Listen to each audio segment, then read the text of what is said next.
Oh, I'll update this. Well, I'm updating this. There it is. Okay. NFL Wild Card Weekend. Super Wild Card Weekend. Super. Let me just update it. Then we got Ben Johnson. Ben Johnson. All right. Here we go. Well, vacation last week. We're back.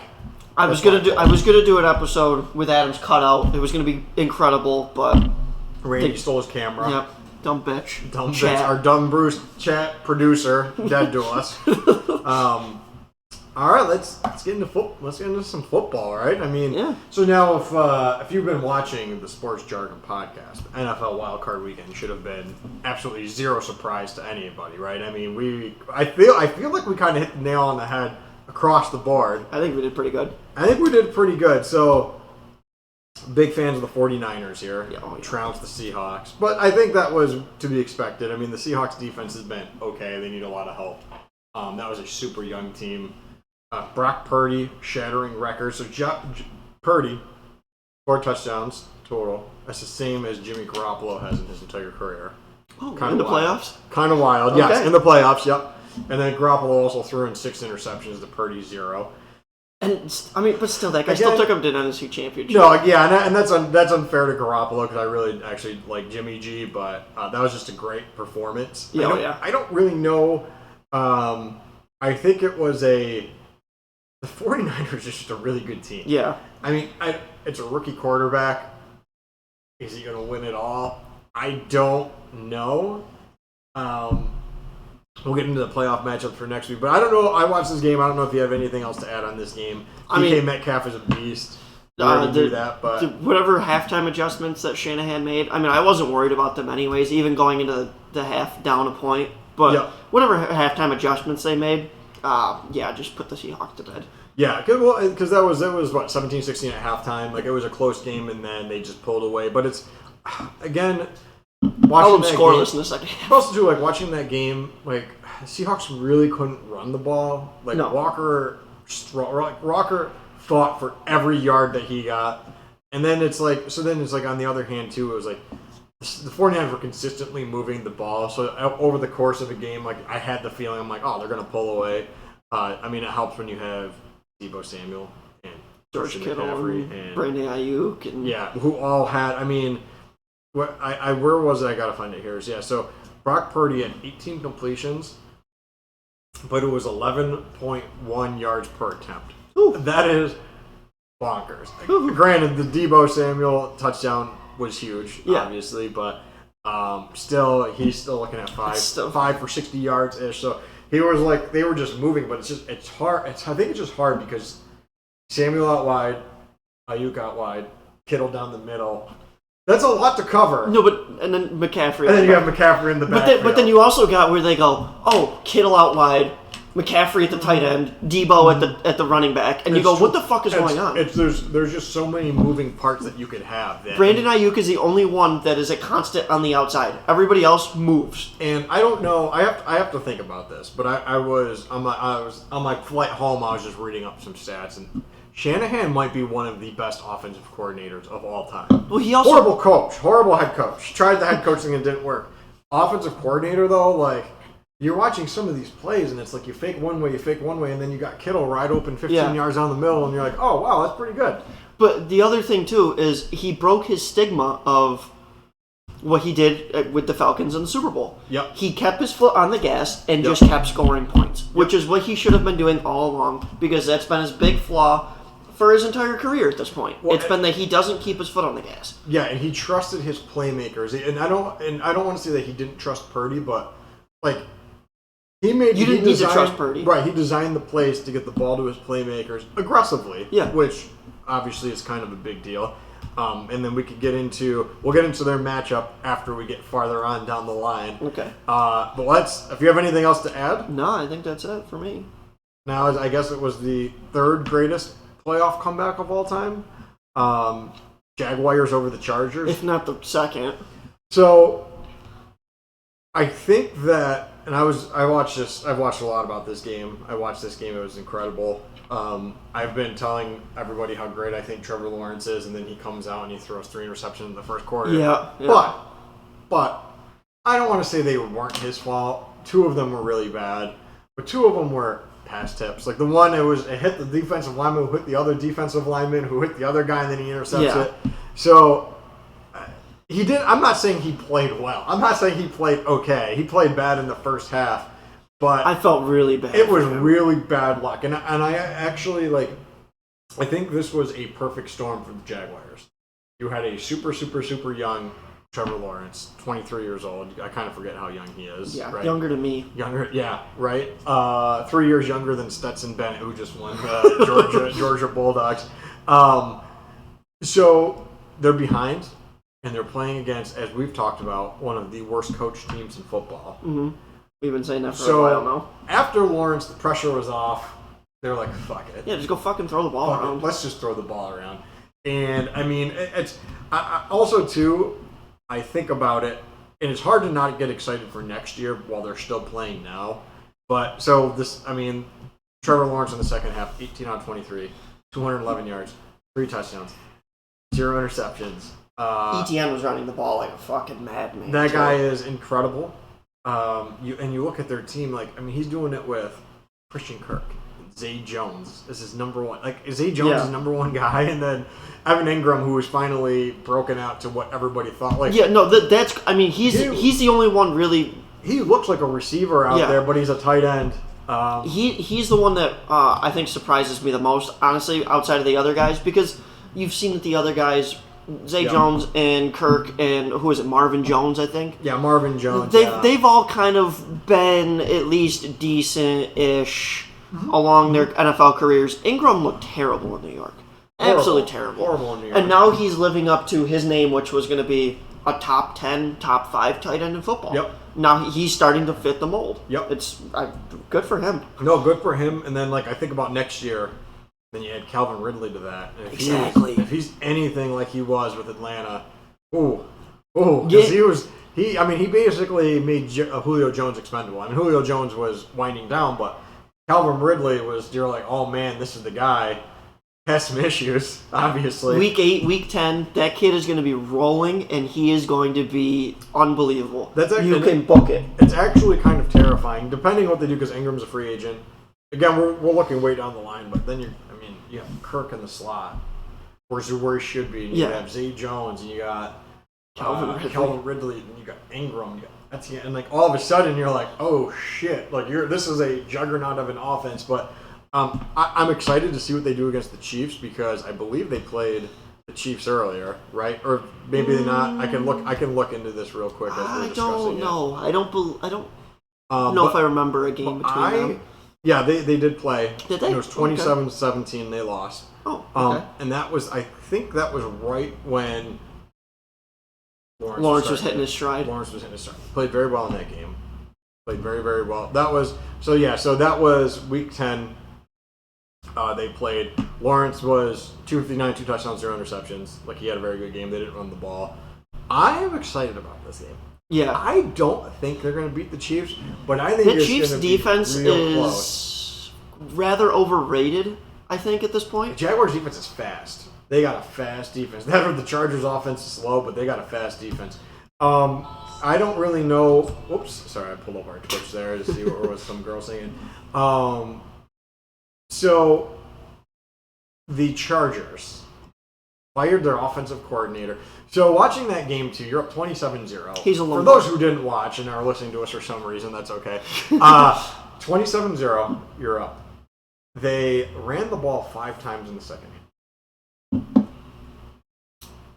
They were up 27-7 at halftime. You fire your offensive coordinator and you fire your quarterbacks coach. But I don't. Doesn't Staley call the offensive plays? Doesn't Staley at some point? Doesn't he call the offensive plays? I'm actually not sure. I'm not sure if he does. He might. I can Google that real quick. I'm kind of curious to know that now. But there is no world where. And it's not like Justin Herbert threw the ball at the defense every possession they had in the second half. So Brandon Staley calls some plays on defenses from what I'm watching. Because I knew he was a defensive mind. I didn't know if he was still... Yeah, so he does not...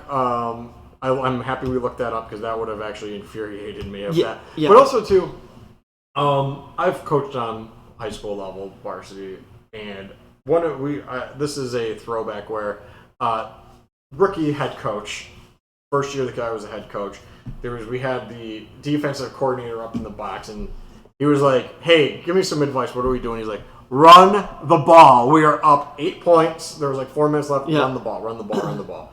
How? I don't understand. There has to be some sort of communication to the head coach, the offensive coordinator, to the quarterback coach. Run the fucking ball. Yeah. Austin Eckler. Yeah. Not saying that they were running the ball great, but you throw the ball. But you have Austin Eckler and you have Joshua Kelly. Joshua Kelly's a bowling ball. What are we doing? Like I just it makes it tough. I don't understand it. I don't get it. And then and I will say one of the greatest that little run for them to get down to Joey Bosa having a meltdown, costing them the point, go for 2 to lose them, essentially loses them the game. But what was it, the 3rd and 1 or the 4th and 1 where they had a little sweep to the outside? Great play call because Asante Samuel Jr., who had an amazing game. I was watching this on TikTok last night. He was playing so well. He cannot tackle. No. That's his big thing is he can't tackle. And they ran that old school 1980s play, sweep to the outside. And they were like, there's no way Samuel's coming up to make the tackle. And they were showing clips of when they played the Jaguars earlier in the season where they kept running to his side and he would not. So that was, I don't know if he saved it. I don't know what it was, but that was an absolute brilliant play call because Samuel wanted nothing to do with that tackle. Ends up running down, wins them the game. And honestly, in my opinion, you can't be an elite corner in the NFL if you're not willing to get up and hit people. No, you have to. You've got your Jalen Ramseys of the world. You've got your Sauce Gardners of the world. You've got your Jair Alexanders of the world. Well, guess what? They're going to get up and they're going to hit you in the mouth. And you have now everybody plays spread, right? You play spread. If the running back is the second level, your corners have to be able to tackle. That is what our league has evolved into. Yeah. And I'm not going to shit on him too much because he is still that was very one of good. the greatest plays of all, 3 interceptions.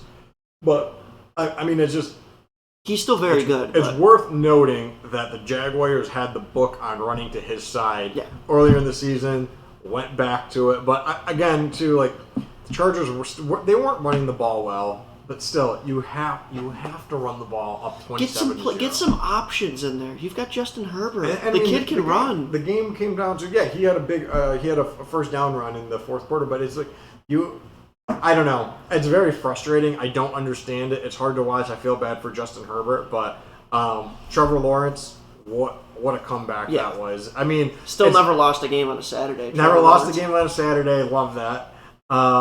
But yeah, so I don't know. I don't know if you have anything else to add to that, but it's just I don't know. That whole thing's tough. I feel like they should have just cleaned house.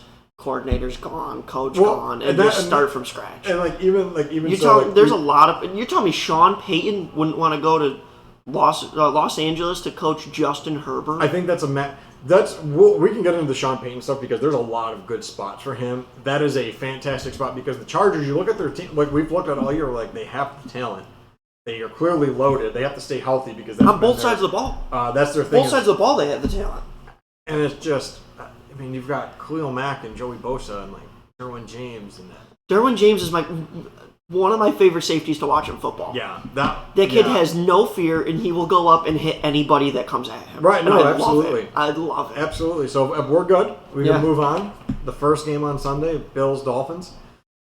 That was another game for me where I was kind of the defense got after Josh Allen. They still put up 34 points. He got sacked 7 times, which is bonkers. Yeah. The Dolphins, though, I mean, you throw the ball 45 times with Skylar. Yeah, that's a lot. And I don't know. Why are you not doing more like end-around trick plays with Waddle and Hill? Waddle couldn't catch a fucking football to save his life, for one. I wonder if I'm wondering how next year's going to go for them because they have a lot of question marks, whether Tua's there or not, but I don't know if McDaniels there is a good coach. I don't really like him. He's kind of comes off as a dick. And he went 9-8 and lost a playoff game. Right, and he lost his last 5 games, right? And I mean, a lot of that was Tua's healthy, not healthy. But I don't know if the best rest. I mean, again, they weren't running the ball well. But against the Bills' defense, they weren't running the ball well. That should be a big red flag. How do you have 45 pass attempts with a third-string rookie quarterback? Like, I get Purdy did well, but I don't know if him taking his 3-5-step drops and then eating it to Tyreek Hill was the best course of action. But I mean, the Bills move on. We've suspected the Bills are a good team. Bill's lucky though, because I mean, that game was a lot closer than it should have been. Yeah, because if they had made any more mistakes or anything like that, we're looking at a completely different outcome of that game. The officiating in this playoffs was absolutely horrific. Oh yeah, terrible. Like the Bills, I'm not gonna, whatever. That was not a first down. Like that was clearly short of the first down, and they didn't even measure it. And the same thing at the end with the Dolphins, where McDaniel thought he had a first down.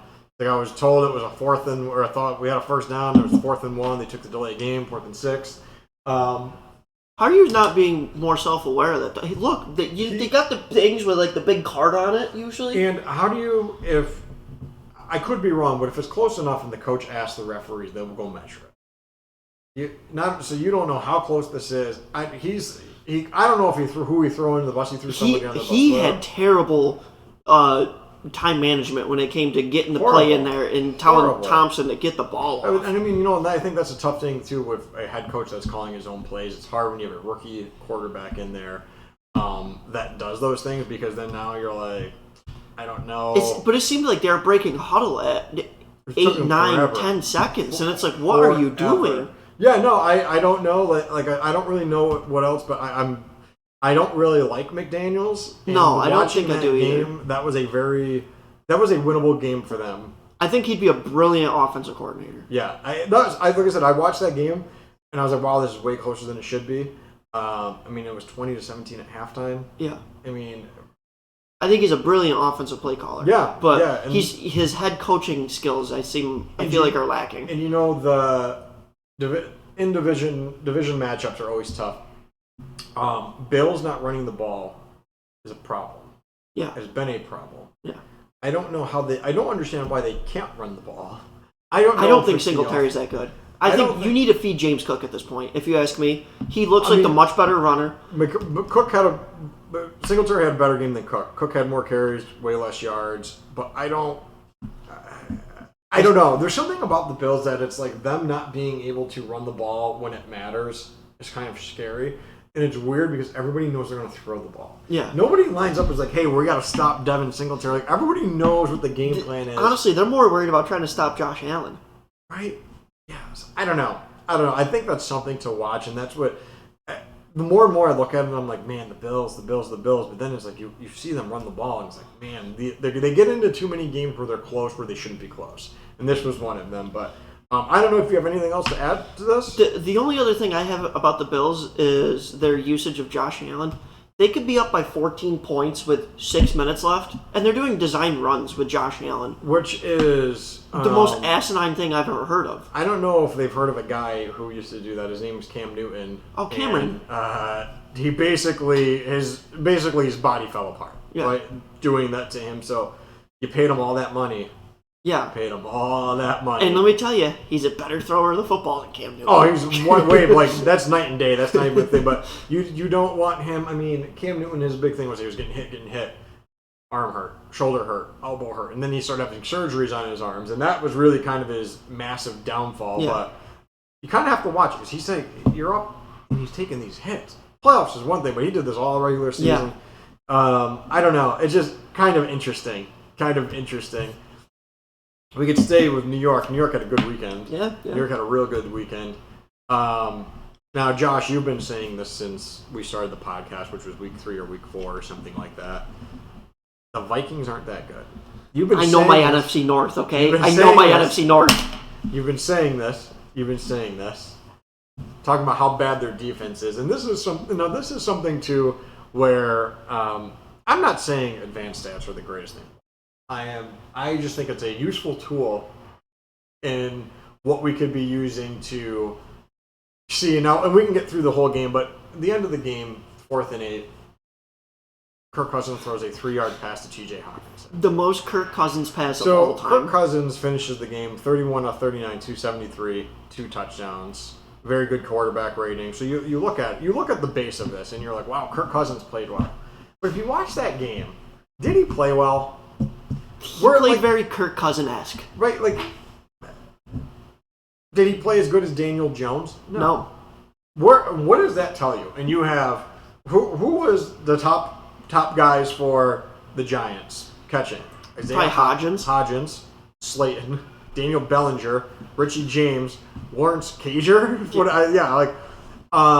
Now he's got Kirk Cousins. Our boy has T.J. Hawkinson, KJ Osborne, Adam Thielen. And there's this guy that you may have heard of him. His name's Justin Jefferson. I don't know if you've heard of him. He's kind of new to the league. Didn't he play at LSU with Joe Burrow potentially? Yeah. Okay. And I don't.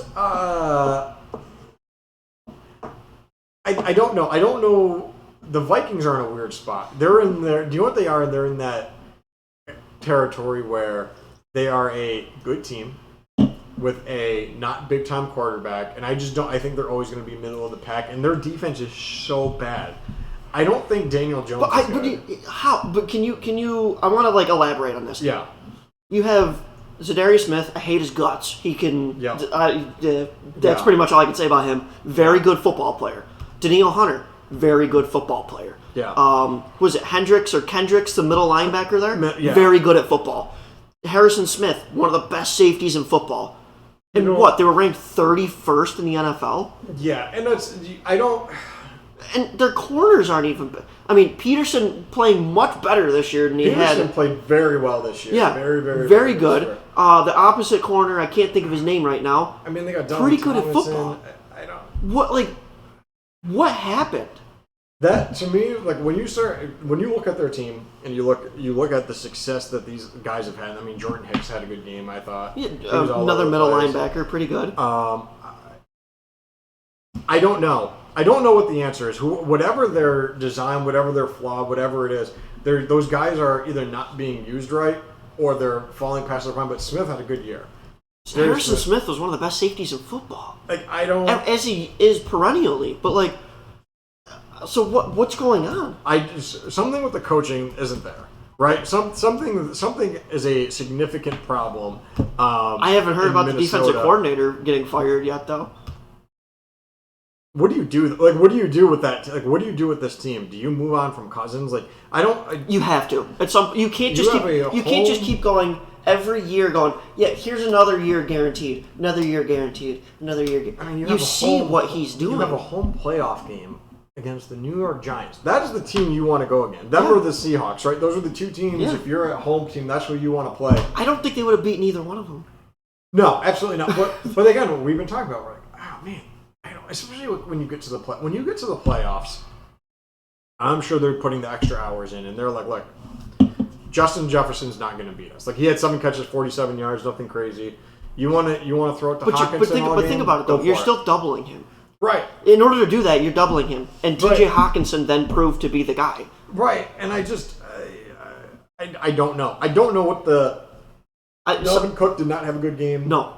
Which was expected. I mean, the Giants front is unbelievable. Giants front's very good.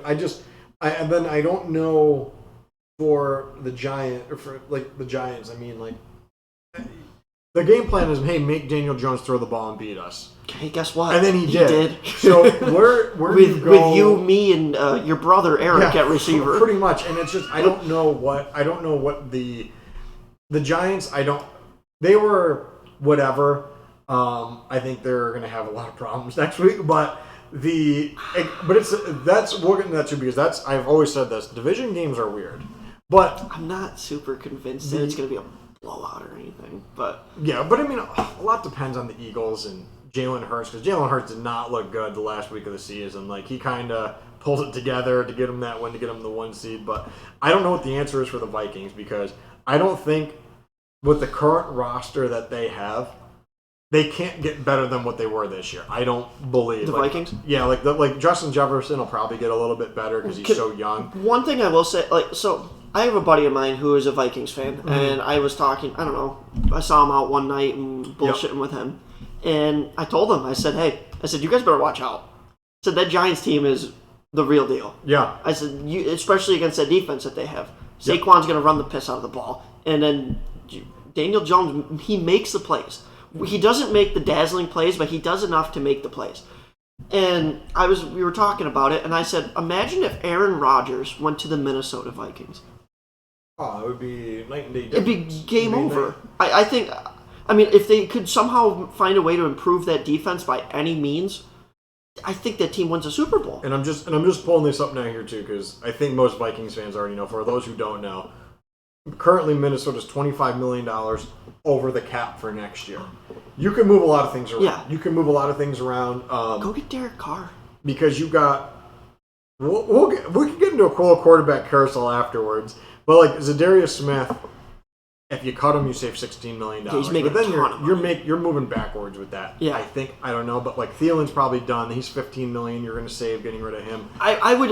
What is he? He's got to be mid-30s, 33, 34. Yeah. I'm assuming he'll take a pay cut if he really wants to stay. Because the other thing too is they can move some money around. Yeah, he's 30. He's 32. They could void him as the free agent in 2025, so they might be able to move some money around. But I mean, I bet you he takes a pay cut if he really wants to stay. Like I would assume he does. Yeah, I bet you he takes. I'm just throwing it out there. You have your $25 million over. You figure about $10 million for your draft picks, $35 million. I mean, you've got to cut $35 million. Basically, is what you have to do, and you can move some money around. You can extend Cousins. Is that something you want to do? I don't know. Thielen can go. Brian O'Neill can go, like Harrison Smith. That you save another $15 million, but then it's like now all of a sudden you're cutting productive players. Yeah, you can move some money around, and I don't know what's going to happen with the Vikings, but they're not in a good spot right now. No, they're kind of stuck in the middle, and they're gonna have a late first, which I mean it did work out with them with Jefferson, but the team that's looking best for the future right now in that division is the Lions.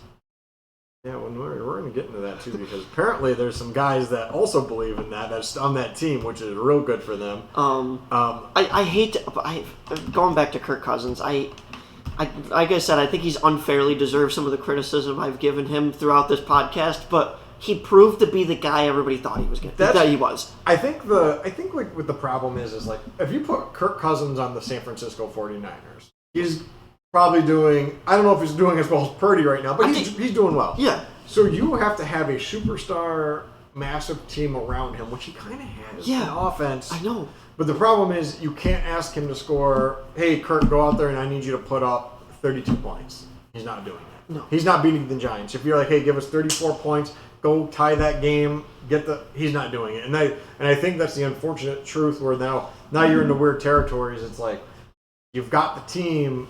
You have to start stripping away parts to keep it together. Is it worth it with Cousins? But Cousins is guaranteed. You have a lot of issues. Isn't he also like 1-48 in primetime games? It's not great. It's not primetime. I mean, Kirk Cousins is rough.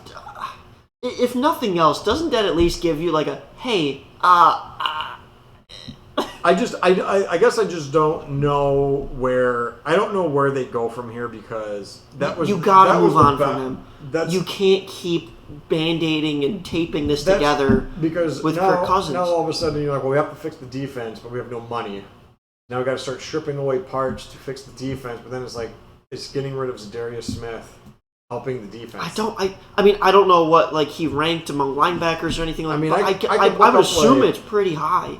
I could look up quick for what Pro Football Focus had. I know first half of the year, Zadarius Smith was among the top of the list. I don't know how he finished the season particularly, but they have him as borderline elite. Yeah, player. His grade's like 82, like elite's 90 plus, like elite's like that's Aaron Donald. Yeah. You know, so if you're anything above 80, that is doing pretty well. That is an incredibly high ranking on their system. So I mean, they're telling us, hey, he played very well this year. The stats say he played pretty well this year. Yeah, so I don't know. Vikings, sorry, don't know. I don't love your future. I don't know what they're going to do, but, I mean, at least they got J. Jeff, right? The Jetta, whatever it is. So so, and speaking of interesting off-seasons, we can slide over. This is going to be a slide transition to get into off-seasons. Bengals-Ravens was a real close game, closer than I thought it was going to be. But again, division games are wild because those teams play each other twice. You know what they're going to do. You know what they want to do. Bengals edge out the Ravens, but the Ravens have a good team. However, I think John Harbaugh played that so poorly with 2 minutes left in the game. So poorly. And I hate to say this because I love John Harbaugh. What the hell was he doing? That was a tough game for him because not only that, as we saw immediately after the game and the next day, and J.K. Dobbins was talking about it yesterday, all the players were talking about it. They're like, why are you having Huntley run that ball when you have J.K. Dobbins? You have all these other options. Yeah, it's one play out of 60 offensive plays. I'm not even talking about that play because the reason that play was huge though. The reason that I want to bring that up though is that happens and automatically everybody turned to, hey, if Lamar Jackson was here, that play is okay. Lamar, the ball, but J.K. Dobbins was like, why am I not getting the ball? Why is Edwards not getting the ball? That was immediately what happened, where they were like, hey, we don't like what our coach called for us. We don't have Lamar Jackson back there. What are you doing? And that throws up a lot of interesting scenarios. So that, like... I think that was a very poorly coached game by Harbaugh. And then, like, the final 2 minutes was horrific, as you were talking about. Like, the game management was terrible. And that was a game where Jonah Williams goes down, right? So now all of a sudden the Bengals offensive line, which already lost their right tackle, their right guard, because they had 2 new starters, they basically had 3 new starters in a playoff game, wild. That's a winnable game, and maybe Lamar Jackson gets... Hey, it's a good thing they paid Roquan Smith 5 years, $100 million.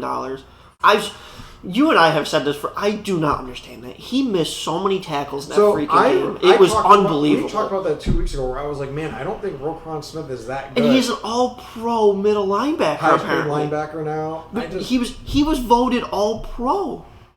Excuse me? So, again, this is... Excuse me. Hang on. This is, again, I want to bring it back because we've talked... This is why you and I talked about this, and this is what I love about our podcast is... You know what this reminds me of? Is remember when Aaron Rodgers got hurt and Watson takes that slant 70 yards, everyone's like, oh my God, look at Jordan Love's stats. Look how good he is. And we're like, well, hold on, wait a second here. There's a lot more to... Jordan Love did not throw a ball 70 yards in the air. Roquan Smith, you look at his stats, you're like, wow, this guy's real good. And it's like, that doesn't tell the whole story. And I think that's so important because you watch that game and he's like whiffing tackles and the guys are breaking loose. And it's like, what is this guy doing? And then they're like, no, you don't get it. This guy is the greatest middle linebacker in the history of football. Like, and I'm going to give him 5 years, $100 million while Lamar Jackson, everyone's crying for him to come back. And he's like, yeah, I don't know.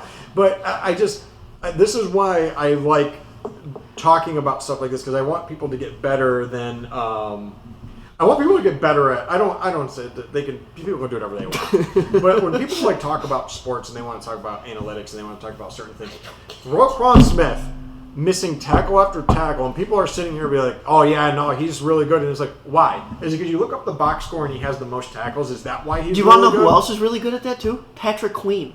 Oh, really good at missing tackles, but still filling up a stat sheet. Really good at missing tackles. And that's like, I will say I wanted Patrick Queen coming out of that draft. I wanted him at middle linebacker for the Packers. Well, but looking at what he's done now, I'm like, goodbye. You could keep him. But you know, there's a lot of like Patrick Queen. You look at him, mega gigantic, athletic, fast as hell. He is faster than corners. Like he is that fast. He very clearly, as super athletic, can go around. But then you watch him play, and I don't want to. And guess what? Neither one of them can cover. And worth a damn. And it's like I guess, you know, so it's easy to be like, hey, I want this guy. Like, yeah, you see him, he's super athletic. Yeah, cool, like, great. But then, like, you watch him play and you're like, oh, boy. Is he, and I don't know if it's, I don't even want to say it's like an IQ thing. It's just, you have to make, and this is... It's him not knowing his own skill set. Because he's flying to the ball and he's running past people. And having, like, reaction times. And like, being, and I don't want to say it's smart enough, but being intelligent, having a football IQ where... Hey, if I'm the middle linebacker, he's going to get forced one way to me. And if he's not, I got to force him back. You have to have some sort of... Take a half a second of flying around to just think about what you're doing. Well, that's why, like, on my team, Carolina Panthers, I talk about Dante Jackson, one of the fastest players in the league. I'm running like a 4.28 or whatever. He's so bad in man. And it's like, he shouldn't be. Because he should be. But that's just how it is. It's just he can't... I don't know if he can't decipher the information. See, if it's takeoff speed. But Patrick Queen, like, you watch him play and you're like, Dude, is he just Quay Walker? He's another one where sideline to sideline, freak athlete, whatever. I think he's got a chance. He's got no, and I'm not saying that. These I'm not saying none of them do. Yeah, but I'm not saying that these guys are washed. I like Walker's ability because he was starting to figure it out a little bit more. But I guess just for the sake of like sometimes you watch these guys play and they get so much credit and they're like this is so good, this is good, and then you actually watch it and it's like Roquan Smith, but if he has 10 tackles, 9 of them he should make, and he misses 4 other ones, like, was that a good game? Yeah. I don't know. Because they basically they designed their defense around for getting him one-on-one with the ball carrier, and if he goes by him, if he's in coverage, hey, we want him guarding this guy. Like, you basically are favoring him in your matchups, and he's getting beat. And, division game, that was a chance for the Ravens to win. The Ravens kind of called out the coach. I couldn't tell if they were supporting Lamar Jackson, if they were hating Lamar Jackson. That's going to get wild because, there is a lot of quarterback needy teams, and if you're not going to pay Lamar Jackson the $250 million or whatever he wants, there's going to be a long list of teams going after him. And I don't know what's going to happen. After the season, and we could do it whenever. But like trading Lamar Jackson, like the hauls you could get and who you're going to give them to. But this is what I want to say right now. Yeah. You put that Ravens team in the basement of receiving cores with the Giants, the Titans, maybe the Packers are down there still too. This team is built. Lamar Jackson. Lamar Jackson is the only quarterback in football that can run that offense. Yep. I don't care about anybody else. Joe Burrow wouldn't do what Lamar Jackson can do in that offense. Patrick Mahomes isn't doing what Lamar Jackson can do in that offense. It is Lamar Jackson offense. Yeah. So if you're trading Lamar Jackson, you better be getting a quarterback and 2 receivers for this guy. Because this team needs so much offensive help on the outside. It is unbelievable. I guess it's just really at this point. You have what the hell's his name? He was on the Packers, released by the Packers on the Ravens. Oh, Watkins. Yeah, Sammy Watkins is your number 1 receiver. Yeah. No, I don't. Listen, what are you doing? I know, I like Duvernay's not bad. He's a punt returner. He's a punt returner. I've been saying it all years. A punt returner. Yeah, they got Mark Andrews, but outside of Mark Andrews though, that's it. Because Bateman was hurt, but Bateman okay. I don't know where they go. They're another team where I'm not really sure what their plan's going to be because they do have cap space. However, if you re-sign Lamar Jackson, there goes all your cap space. Yeah. So now is this a scenario? And I've thought about a lot of scenarios. I know the Jets are going after him, Lamar Jackson. There's a lot of teams that are going after him. Would you be terribly shocked? And I don't know why. I didn't really see the scenario in my head, and then I saw it got popped up on ESPN. Pro Football Focus covered it. TikTok's covering it. The Houston Texans have the number 2 pick, number 12 pick. You can get a Bryce Young and a Quentin Johnson for Lamar Jackson. I don't know, but I see that it's picking up steam online. Whether there's smoke or not, but I don't know because the Ravens are in a weird spot. I think they have a very good team. You would look at you got Humphrey, Stanley. Their offensive line's really good. Calais Campbell's still fucking Calais Campbell. J.K. Dobbins. You got Marcus Peters. Marcus Peters, one of my favorite corners in football. Marcus Peters. Kyle Hamilton was absolutely incredible. Yeah, he was that game against the Bengals. He was by far the best defensive player on the field. Linderbaum actually ended up with a really good season. He kind of struggled at first, and you look at their team. They got a lot of nice pieces. But if you're gonna go, it's again. I'm gonna go back to this Peter Griffin and the mystery box game. Yeah. Why not just keep Lamar Jackson then, and then go get a 10th, 11th, 12th pick for a receiver? So I guess this is where you're at right now. So you're looking at their team. They have $28 million in cap space. Lamar Jackson is going to cost $40. So you're going to have to start moving some money around, which is not impossible. That's not anything impossible.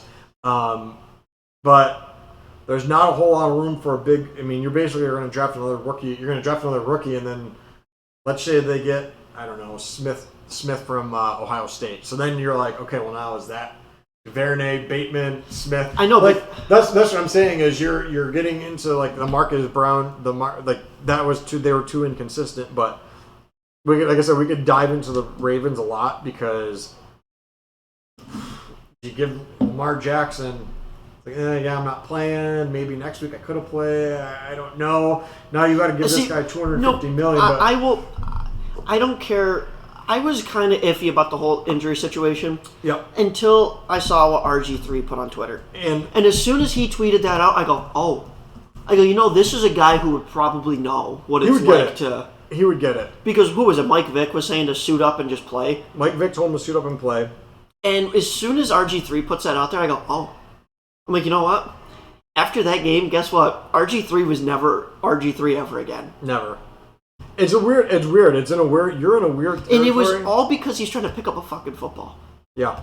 Cam Newton didn't pick up the football. Look, he did all right. But yeah, I don't know. I don't really know.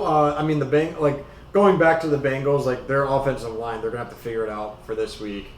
They looked really good for the first quarter against the Bills, but so I don't know because I don't know what the status is. We'll have to see what they got for their offensive line, but kind of the final four we thought was going to be in the AFC, give or take Trevor Lawrence, but when we saw the matchups, we were like, man, the Chargers, I don't know. Yeah. But this is what we thought it was going to be, right? Chiefs, Bengals, Bills. We'll see how it goes. The other thing too, we didn't really talk about it. Yeah.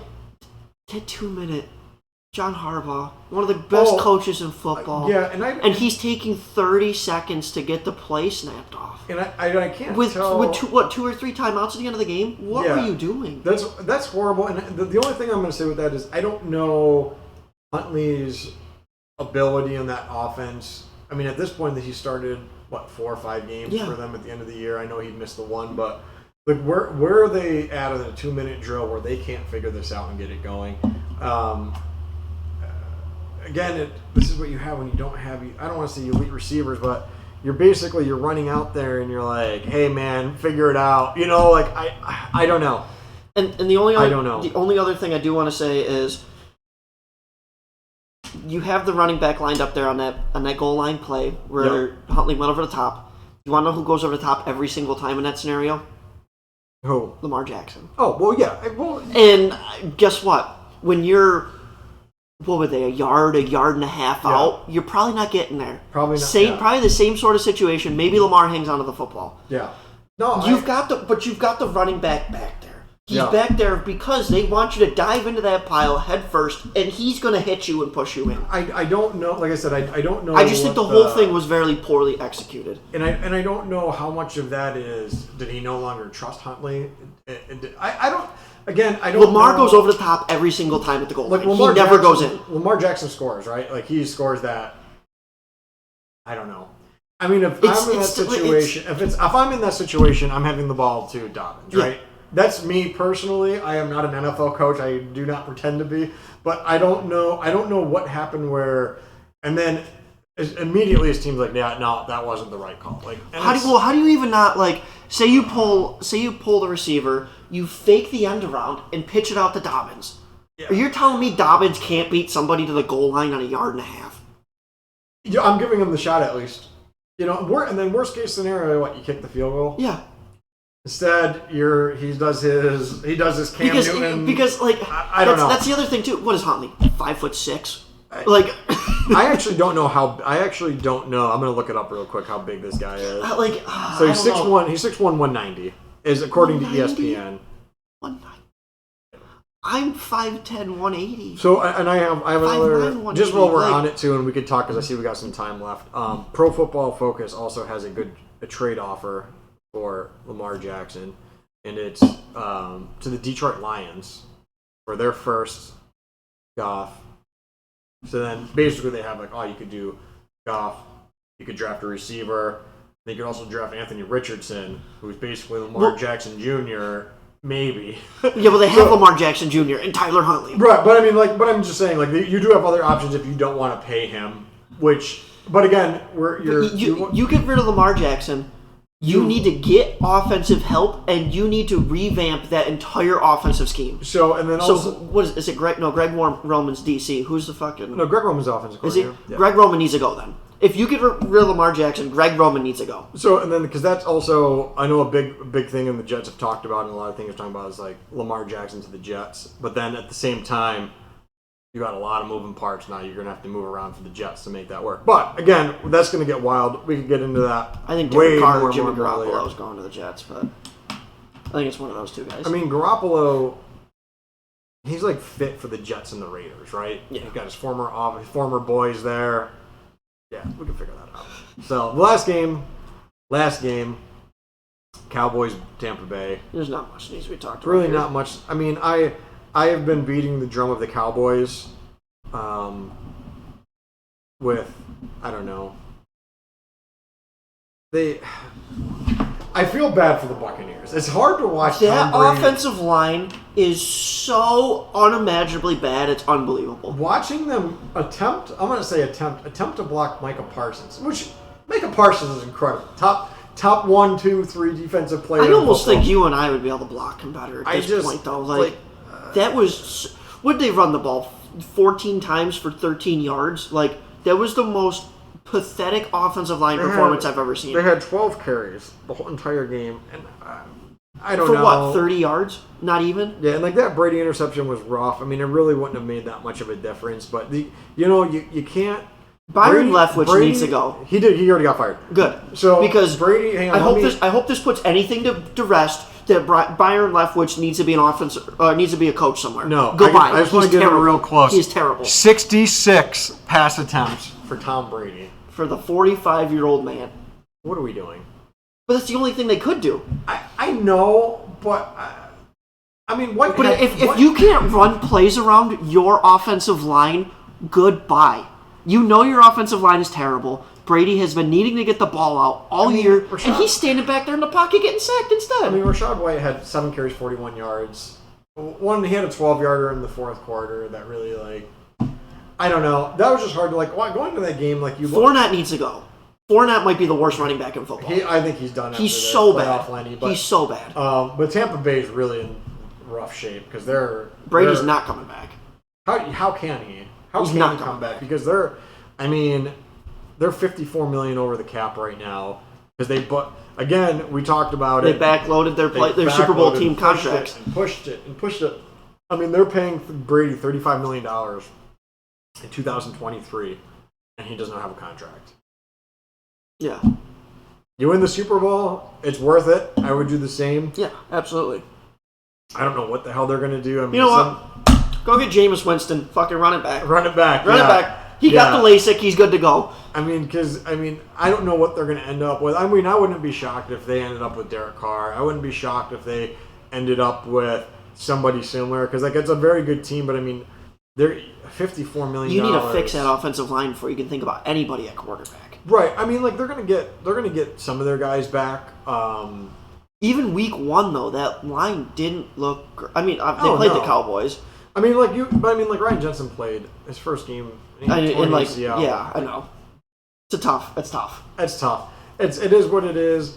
Again, also too. He didn't even look good snapping the ball though. No, absolutely not. And then but I mean, also too, we'll talk about it quick. NFC, we talked about this. We were like, Vikings aren't good, right? We talked about that. We were like, we like the 49ers. We like the Eagles. We like the Cowboys. I am excited for that game, Cowboys 49ers. That's going to be a fun game. That's going to be. I think Christian McCaffrey goes for about $150 on the ground. Do you know what I'm interested to see with that is? Trayvon Diggs is the most interesting guy I've ever seen play football.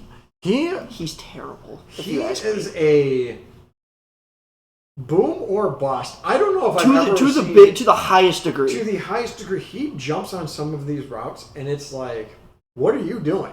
And he gets burned, and he's like, well, you know what? That's the way I play. And I am interested to see because Micah Parsons is going to have to line up anywhere not against Trent Williams. So that already puts a weird spin on the game because now you're going to have to leave your double team on Parsons, but then now you're going to have your. But you want to know who their tight end is? Kittle. Yeah. So Kittle can chip. Kittle's a very good chip blocker and a very good blocker. I mean, I think that's going to be a fantastic game. But I think I feel like we've talked about it all year, and I said there's teams. We talked about Chiefs. Bills, Bengals, and we talked about 49ers, Eagles, Cowboys, and we were like, I don't really see any other team being in there. Giants, Jaguars, but it kind of, I think it gives us a little bit of validation, right? Like, I would hope we've talked about this since week 4, week 5 about the teams that we liked, and those were all the teams we liked. And like we were like the Giants, but they've made it. But like Vikings were like, like Dolphins. The Giants are but the Vikings are. Yeah, and like you talk about the Dolphins too, you're like, no. Like you sat here and I was like, hey, Tua's the height, and you're like, no. I mean, Tua got hurt, but I still don't see them doing anything different with Tua at quarterback. Their defense still gave up 34 points. I preached it all year. That defense has been terrible. You did, and I just like I said, I kind of, I was watching these games. I was like, we kind of, and just as a side note, why the hell was there a Monday Night Football game? Kind of weird, right? Yeah. I know the NFL wants their money, but holy shit, I thought it was kind of weird. I mean, I guess it doesn't really matter because they end up playing the late Sunday game. I'm sure the Cowboys would have liked the extra day, but still, it's just kind of weird. And what a hell of a game by Prescott, too. Like, he kind of shredded that defense. Well, we didn't really think the Tampa Bay's defense was that good anyway. But did you see how long Prescott was standing in the pocket? He was all day. Centuries. All day. I think he aged. He was aging back there at quarterback. I'll tell you what, Prescott will not have that time against the 49ers. No. Definitely not. No. But it's like I said, it's going to be real interesting. I don't know. I think really if the only really big upsets though is if the Giants win and if the Jaguars win, which, I mean, Patrick Mahomes MVP, right? Yeah, he's got to be. Like, Hurts might have been mine before he got hurt. Yeah, as soon as he got hurt. The only other person I'm going to say is Joe Burr, but... Yeah, I mean, it's just hard because you look at Mahomes' numbers and I know. Number 1 across the board without Tyreek Hill, and you're like, oh, yeah, this guy's pretty good. Yeah, but He still had Kelsey. It's Reed, though. Andy, I almost called him Eric Reed. Andy Reid. Oh, Andy Reid, yeah. Yeah. Fuck Bieniemy, it's Andy Reid. Yeah, and I saw that Bieniemy is getting no love. He shouldn't be. And he shouldn't, because I was a little worried for my Panthers. But that actually reminds me. The Panthers were on an interview Ben Johnson. He didn't want to go there. Didn't want to go anywhere. I wanted to stay with Detroit. So I just wanted to quickly shout that out because you talked about it. Teams like where the Lions are going. The Lions like where they're going. You look at their team. They got 2 first-round draft picks. There's a lot of things that they could do, but the fact that Ben Johnson, there's all these coaching vacancies, and some of them are pretty good spots, and he's like, nope, I'm happy where I am. Kind of cool. Yeah. I thought that's kind of cool, and I always like when coordinators do that type of stuff. Like, I mean, a good coordinator can make a lot of money, and guess what? They don't have all the responsibility. And especially now for the season that he's going to take negative blood. This is like a 2-3 year pass he could ride off of this season about how well it went. Yeah. Like, I don't know. Sometimes, like, yeah, it's great being the CEO. Right, yeah. But guess what? When you're the chairman, or like, I don't know business, but what's a step below the CEO? You get almost all the glory with none of the backlash. The CFO, you get a lot of different things. You get none of the backlash, though. You get none of the backlash, and he has guided that ship, and they're an exciting team to watch. Because guess who was on the hot seat last year when the Lions stunk? It was Dan Campbell. It wasn't Ben Johnson. And honestly, too, like this year, Dan Campbell, like they started off kind of rough, and teams were like, I talked about it. I was like, man, everybody loves him, but is this the guy? Like they're putting up all these points, and they can't stop anything. I preached for him. You preached for him. You did, absolutely, and they turned it around, and it'll be It's going to be interesting, and I'm excited for this week of football. It's going to be a fantastic week, and I'm really excited for the Chiefs-Jaguars game. I don't know why I'm like super hyped. I'm actually really hyped for all the games. The I feel like just because we're from New York, I feel like I've seen the Eagles-Giants 8,000 times in the last 20 years. Really, but it's just, I think it'll be. I think the spread was 7.5, 8. I could see the Giants. Is it 8.5? Hovering. I think I could see them hovering around that spread. Again, I'll talk about this all the time. When you get into that week off is weird though too. And you get these division games, and the thing is like going into there, the Giants know what the Eagles are going to do. So they're going to know the same thing too. Like the Eagles know what the Giants are going to do. So it's whoever makes. Now it doesn't turn. I don't want to say it doesn't turn into who's the better team, but it's who can make the better adjustments to get what they want out of the game. And let me tell. I'm high on that Giants defense. You are. I mean, the Eagles' defense you have to be excited about. Well, yeah, absolutely. But I'm saying, like, as a defense that we might not have expected to play this well coming out of the regular season or anything. Well, Thibodeau was a steal at 4. Well, that was a guy... Adoree Jackson's back. Landon Collins looks like Landon Collins of old. You've got that secondary's even looking solidified at this point. Like, so it's kind of cool. In the 2 games that they have played this year, they played at home. It was a 6-point game the first week of the season, or was it the last week of the season for the Lions last week of the season?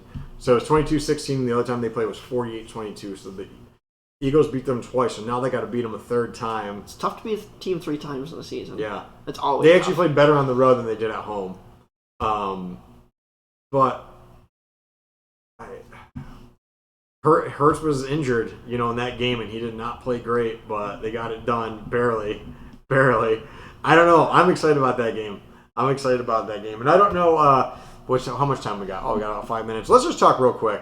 Well, excited for football next week. We'll get into baseball real quick. Okay. Carlos Correa finally signs with the Minnesota Twins. Finally.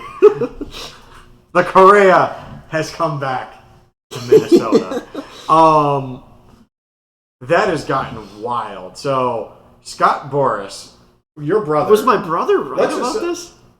I don't know. Because this is not... I never would have predicted that Boras would be mad at the Mets for any of this. Boras livid at the Mets because... Kind of weird to be mad at them, too. I also wonder... Scott Boras costed him a lot of money. Yeah, he did. He costed him a lot of money. If they'd stayed in Minnesota? If he had stayed in Minnesota from the beginning, it looked like they were offering him 8 years, $315 million right off the bat. Stick around, chase the big dollars in San Francisco. But how much bigger? He was going to make maybe a little bit more for a few more years. Like, I don't know. I didn't really understand I think, and I don't understand. I want to hear from the Met side of things because according to Boras, they knew everything. They got the doctor's report from the Giants. They were willing to guarantee the first 6 years. Which doesn't make any sense to me. If you know your person is injured and you're still trying to advocate for them, why are you going to give them all the injury reports that previous, 2 or 3 doctors have given them? He claims that he had these built-in deals with the Mets where the first 6 years are guaranteed, and after that it's not guaranteed depending on Correa's ankle. If he missed 15, if he missed 60 games depending on his foot, it alters, and then there was going to be team options for the last... Look, it was so weird. It was almost like and then he basically said like we offered the Mets a deal that was too good to be true, and they turned it down. This is coming from a guy who just paid like $90 million for 40-year-old pitchers.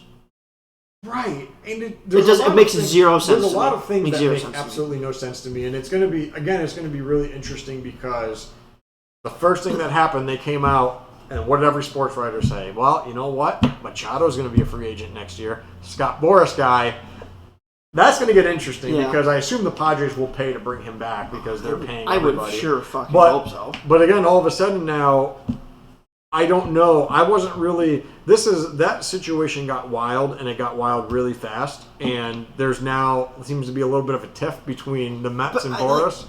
I still don't like it. But I don't know whose fault it is. No, I don't either. It just the whole thing seems weird. Yeah, I don't really. I guess I don't really know what happened. I would love to hear from the Mets point of view because if you're a Mets fan, and I only want Buck Showalter to talk about it because you're a Mets fan too. If Boras was willing to give them, or Correa was willing to give them a 6-year deal plus 6-year player options, and the Mets turned it down. Why? Why are you turning that down? If they're putting in the contract, hey, if he's hurt, you don't have to pay him. If his one injury, you don't have to pay him. Why are the Mets turning that down? But it doesn't make any sense because, like you said, they're paying $80 million to Verlander, who's 49 years old, or whatever, 40 years old, whatever it is. Like, I don't know. They're very clearly trying to win right now. Right, and Correa will help them win right now. So the fact that the Mets looked at this and were like, no, I don't think so. And then the Twins stepped up and like, hey, we'll pay you, but it's not going to be guaranteed. The Twins are the most desperate motherfuckers of all time. And they're paying him 6 years, $200 million, but he can get more incentives and everything like that. So then, but then the other part of it too was the Mets offered him $315. The Twins basically offered him $285, whatever it was. Yeah. So they threw away $30 million for 6 years. Like, yeah, I don't know. I don't know. I have a lot of questions. Hopefully, hear more of it. I see we're almost out of time. I can't wait for Correa to never make the playoffs in Minnesota. Goodbye. That could be our new thing, right? Goodbye, right? Okay, I like that. Stone, Josh, goodbye. Oh, I'd love